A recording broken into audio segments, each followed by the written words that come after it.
Welcome to Coaching Uncaged, the Animas podcast, and today I am joined by the one and only Simon Weston.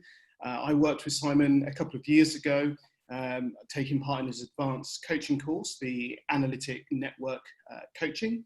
And today we're going to be talking a little bit about that. We're going to be talking about what Simon's doing, how his podcast is going. But first of all, Simon, if you could just do a brief introduction of yourself. Well, Robert, thanks very much for inviting me for this podcast. It's great to be talking to you again. It's been a while.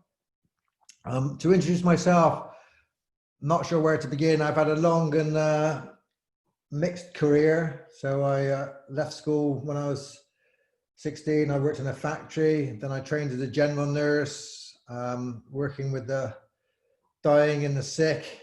Then I got very interested in psychology, so I started to work in psychiatric nursing. I developed that kind of interest and decided to train as a psychotherapist. I became a family therapist, and I worked in Liverpool for a decade with families in deprived families with emotional and challenges, working with their families. That was a big piece of work. Very, very interesting. And then I got very interested in kind of why organizations and why leadership was not working, like in the health sector. And I was very frustrated. I cared deeply about my patients, but was very frustrated by some of the kind of systems around me. So I started management theory, and I went to the Tavistock Clinic to study psychoanalysis and the unconscious, kind of how the unconscious impacts organizations, because I worked out that through my management studies, the rational answers seemed to be pretty good. Kind of, we knew kind of what to do, but we just couldn't do them. So there was something else getting in the way. So I got very interested in the unconscious and kind of how that kind of impacts on how we work. And from there, I went to Lancaster University. I did a PhD. I did a PhD on leadership, which became my book, Leadership: A Critical Text, which is now in its third edition. It's selling very well. It's been taught all over the world now in business schools. And my big thesis really in that book was to think about kind of how we get trapped in discourses, ways of understanding leadership. So we get trapped in a kind of a controller discourse that we try and control everything around us, or we get trapped in the therapist discourse. It's all about people, about individuals and motivation and small teams, or we get trapped in the very common messiah discourse. We want a charismatic leader to come and save us, and they try and change organizations through culture control, creating cultures to kind of engineering cultures to impact on the workforce. And my final discourse, which I write about and I work all over the world teaching now, is the eco-leadership discourse. And this kind of emerged at the turn of the century, and really is about kind of understanding not just the natural ecosystems. It's not just about the environment, it is about that, but it's also about kind of the technological ecosystems and the kind of natural and the people ecosystems coming together. So I talk about hybrid ecosystems. We have to be agile in a disruptive world, and that means understanding technology. It means understanding in the environment. It means understanding kind of the changing nature of society and people, globalization, and eco-leadership is a way of understanding that. And I developed that into kind of a theory and practice. And just to say that what happened was I go around the world lecturing and giving keynotes talks on eco-leadership, and people would say, "We get it, Simon, that's exactly right, that's exactly what we need to do, but how do we do it?" And that led me to develop Analytic-Network coaching, which is kind of a way of implementing these ideas. So it's a framework.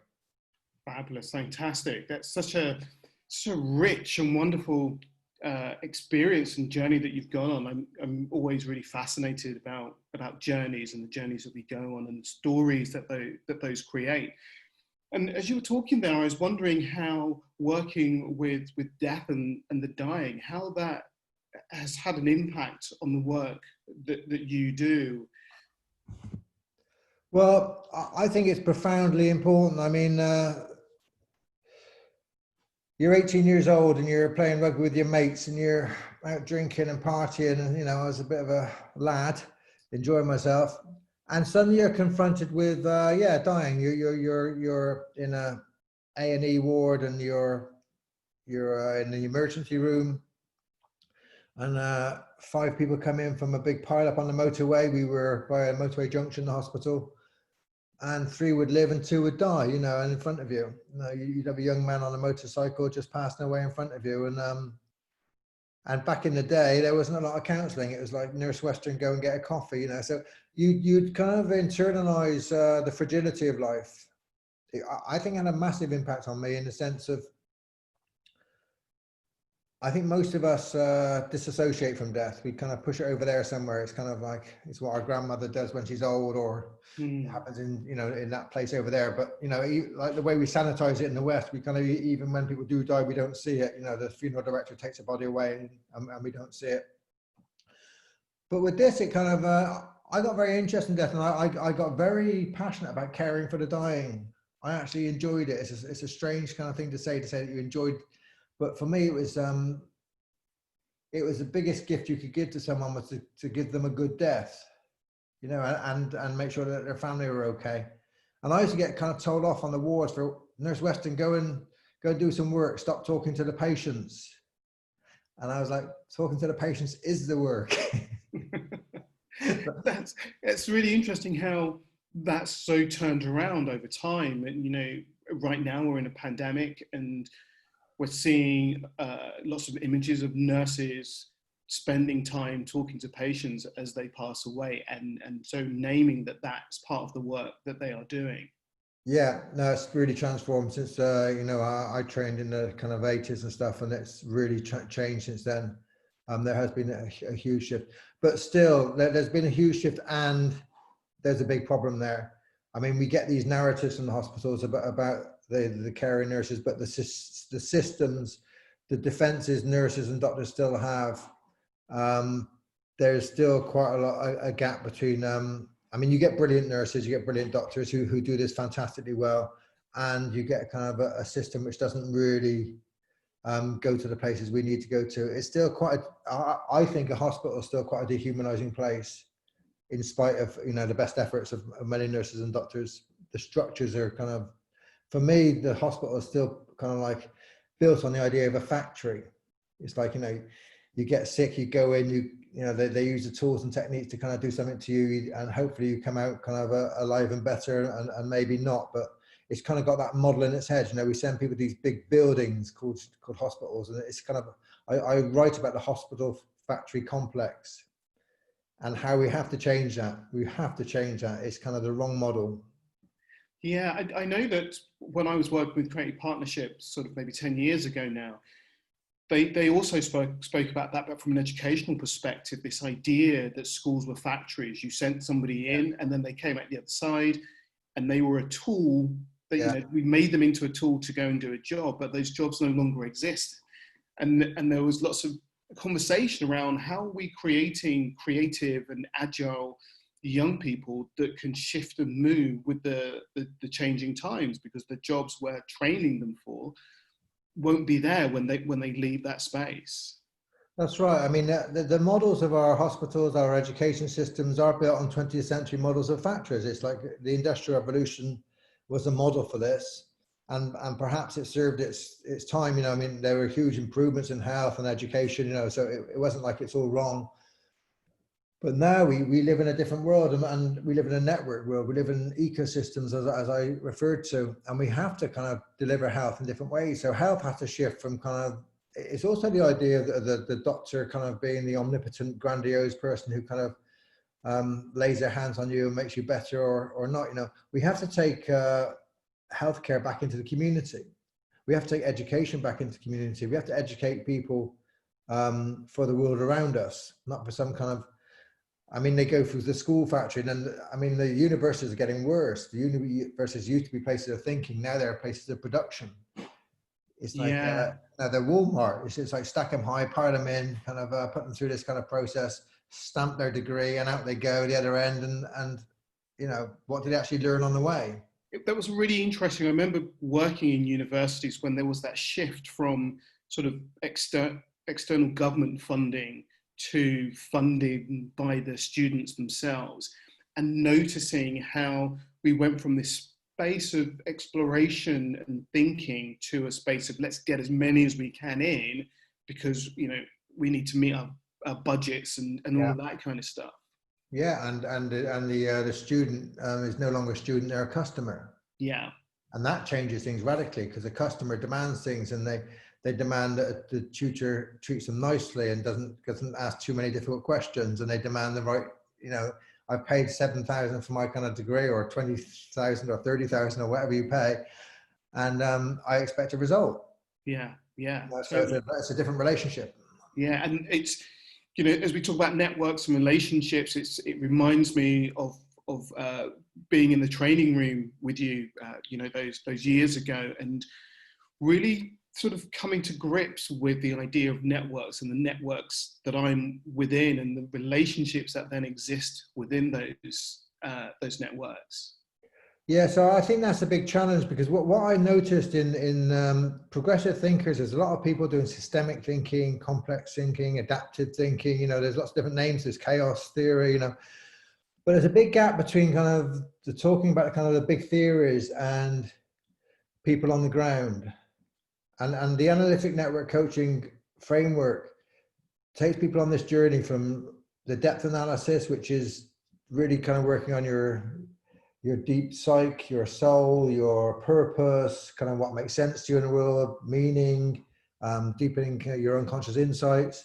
We then go on to relationships, which is kind of, this is like my work from a psychotherapist to family therapy. So in family therapy, you realize that the child diagnosed with autism or school refusal as a problem is part of a system. You're not going to, you don't just try to change the problem by kind of treating that kind of a child in isolation. You don't, give them tablets, give them cognitive behavioral treatment is one, it might help, but unless you change the system, family system, then nothing's going to change. And that was a big lesson. And we do bring that into the coaching. So coaching is not just about the individual. It's about the individual, the relationships within their teams, the people, and then we move on, as into the leadership, and then into the networks. How do we influence networks? How do networks influence us? That's a kind of key question. And that notion there around, it's not just the individual, it's their network and their relationships. I remember when I was doing a lot of youth coaching, and I'd go into schools and I'd work with an individual, and I'd say to the school, but now we need to work with the classroom, because that individual lives within that classroom, and we also need to work with their families, because we do great work here, and then they go home. So how do we bring everybody in? And as you're saying there before about, how do we work with the community? How do we get everybody in to do that work, to create that change, as opposed to the one person kind of trying to do it all on their own and kind of push against the system? Yeah, that's right, Robert. And I've been blogging and writing about COVID, and my latest kind of thinking is around social cohesion or social coercion. There's all this stuff around Dominic Cummings, and and all the did he follow the rules? Didn't he follow the rules? And there's people kind of I'm interested in people kind of from the progressive side of politics, saying he must follow the rules. It's kind of black and white. We must kind of do it this way and that way. And for me, it's like, Cummings aside, it's not about following rules. It's about kind of building social cohesion. This is only going to work if you get kind of mutual aid, if you get people helping each other, helping communities, doing things together, using their initiative.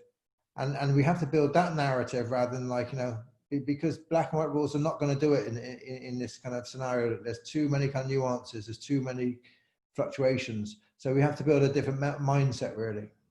That really interests me, that idea about, things aren't black and white, because I noticed that often in the coaching space, the client will want it to be black and white. They'll want to, have an answer, the magic pill, if we sort of bring the hospitals back into it, around the challenge that they're facing, and working with them to go, well, it isn't as simple as that. There are nuances, and there is a grey space.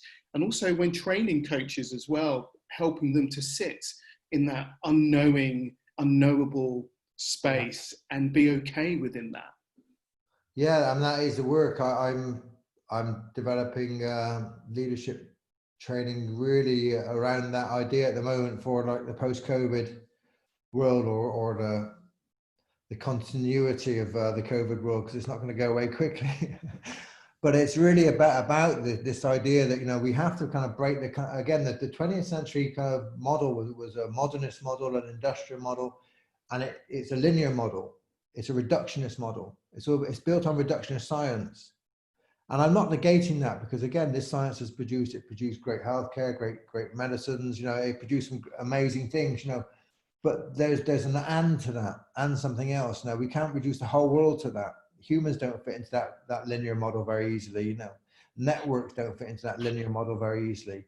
So there's a big and to it, and that's where I'm working on it, is this and, you know, so, and that's that place of not knowing you're talking about, Robert, and stepping into a place where you have to decide without kind of just relying on the science or the data, because the science and the data will tell you lots of different things.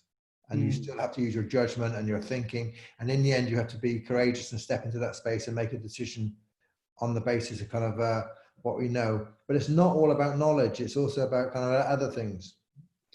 And that sort of sparks a thought for me in your book, the coaching and mentoring, a critical text. Yes. There was, I really enjoyed the kind of historical journey you took us on, looking at sort of different frames. You talked about the friendship discourse and the healer as well as the team. And there was something lovely going, this is what it looks like through time. And so where is it going now? And let's not get fixed with it. Because I think sometimes what happens is, you know, as we talk about schools and hospitals, they get fixed in time and go, this is it, we've worked it out, this is what it is, let's stick with that and let's not change anything. Whereas actually there is a need to be malleable and flexible and to progress with change as it arises. There is, and we, you know, my work on discourses, I draw on Michel Foucault and different kind of authors, you know, to inform my work, but it's really, the work with the unconscious is not just like some deep unconscious in me. It's like there's a social unconscious out there, and social unconscious kind of, it limits our possibilities.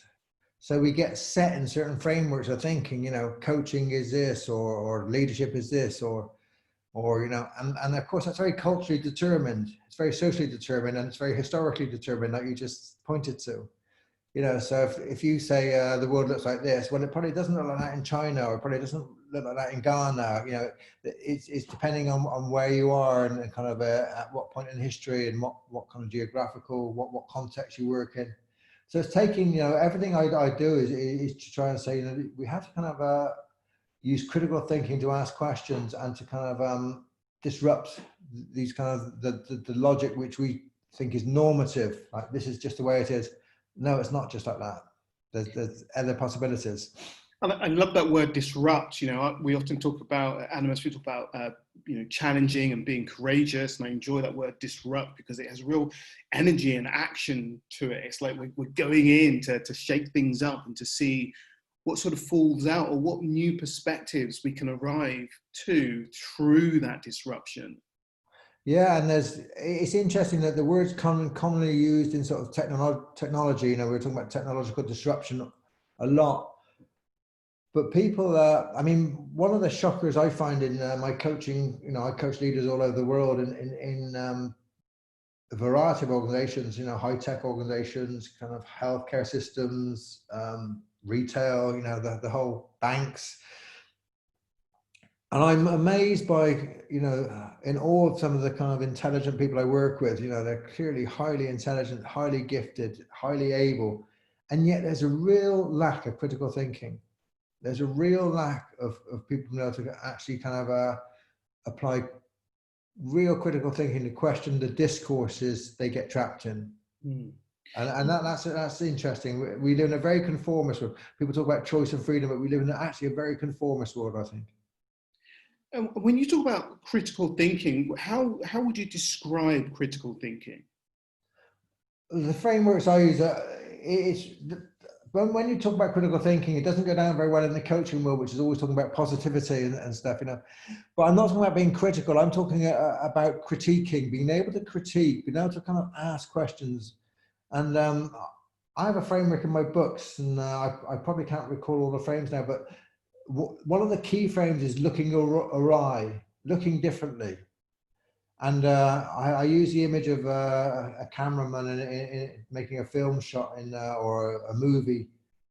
If you think of the old Hancock films, they show the woman in a shower and she's looking relaxed and beautiful. And then the angle changes. They look awry. They look from a different angle with the camera, and it reveals something completely different to us. And that's what we need to do. We need to kind of look differently to see things differently. And that's what a lot of my work with leaders is to try and help them to look differently so they can actually see differently. That's so kind of funny there. Talking about that movie's that's Psycho, and I remember studying Hitchcock when I was at college and never really recognised that how he made his movies has therefore then had an impact on how I see the world and how I then coach and how I become a disruptor within my coaching. Because I'm aware that I often say to coaches in training and coaches at colleagues, coaching isn't just about positivity and having a good time in that conversation. It is about challenging and facing the truth as it exists in that moment. And sometimes that's an uncomfortable thing, but we have to wrestle with that uncomfortability in order to make our shifts or our changes to come out the other side and then do what we want to do or achieve what we want to achieve. We do, Robert, and I'm worried about the coaching profession. I mean, I'm a great believer in coaching. I think it's going to be a really important part of any change process, because there's a lot of coaches out there doing a lot of work. But sadly, the coaching profession is a very conservative profession.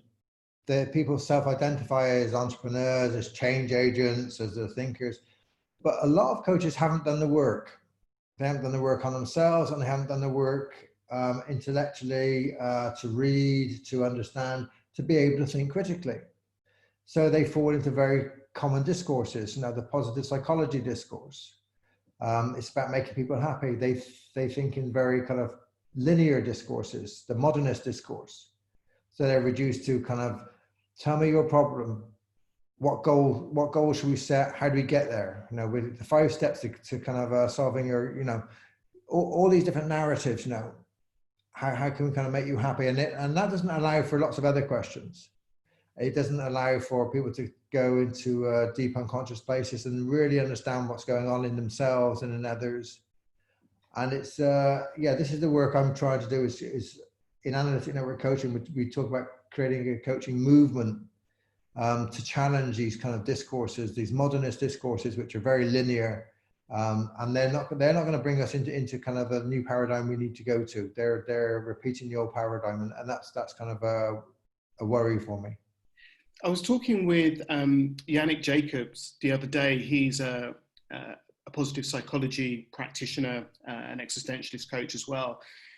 And we were sort of wrestling with this idea around positivity. And one of the things that he said to me, which was really interesting, was, and he was talking about, maybe this being part of his German roots, but just not wanting to just look at the happy clappy part of it, but also to get under the skin of the person. That's a frame that you can use, and there are great tools within positive psychology that you can bring into the coaching framework, but not to get trapped, as you were saying there, in that discourse that the client then has to be happy, and it's just seeking. I mean, yes, the client might be seeking to be happy as an outcome from the work, but the journey of the work, there will be unhappy moments. Sure. And I'm sure there's people working with positive psychology in very, very good ways and doing what you're saying and working at a much deeper level. But the discourse itself, the things we see in all the texts or the writings or the websites or the narratives, it pushes us into. I wrote a blog a while back called the happiness imperative. It's like where you actually internalize a sense that unless I'm really happy, unless I'm really successful, I'm a failure. And there's a lot of young people suffering because they grow up with that narrative. It's pushed upon them, that it's not okay to be kind of just yourself, whatever that means, whatever that means, rather than kind of be successful as judged by the peer group or the school or the university, And it's a very oppressive as a very oppressive force, and it creates a lot of unhappiness. And you can judge that by the biggest place in the world where positive psychology and the happiness imperative takes place is the USA. Check out the USA's use of medications for depression, for suicide. On every metric, it's a very unhappy place.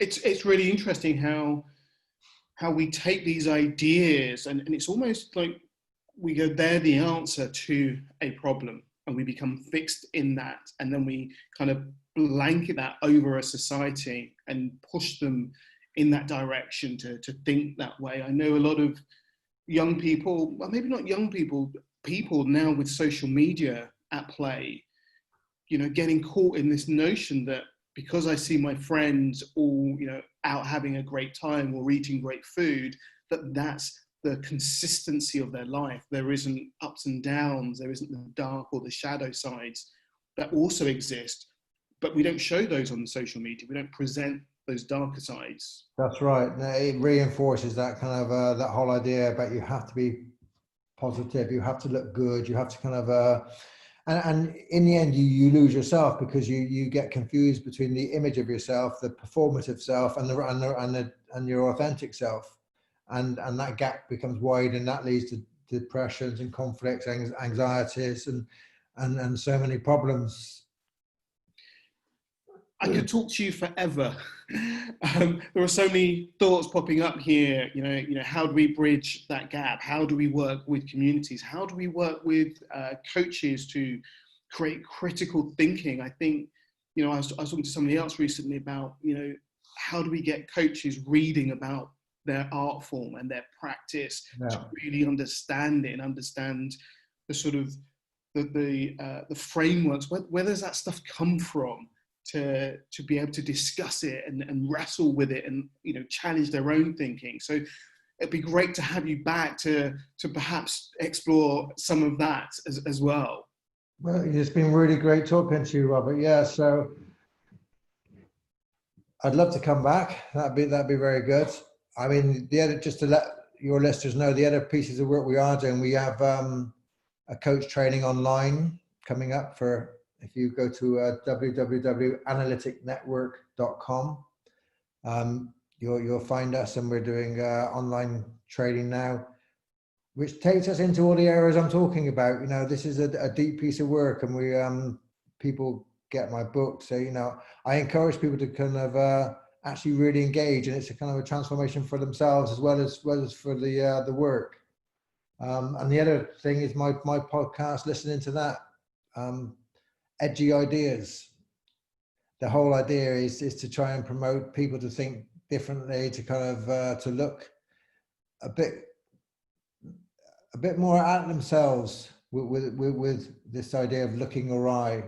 And we talk about coaching people to create the good society. What does that mean? And it's a question we play with throughout the whole podcast, really. How you kind of live a good life and create a good society. That's our big question.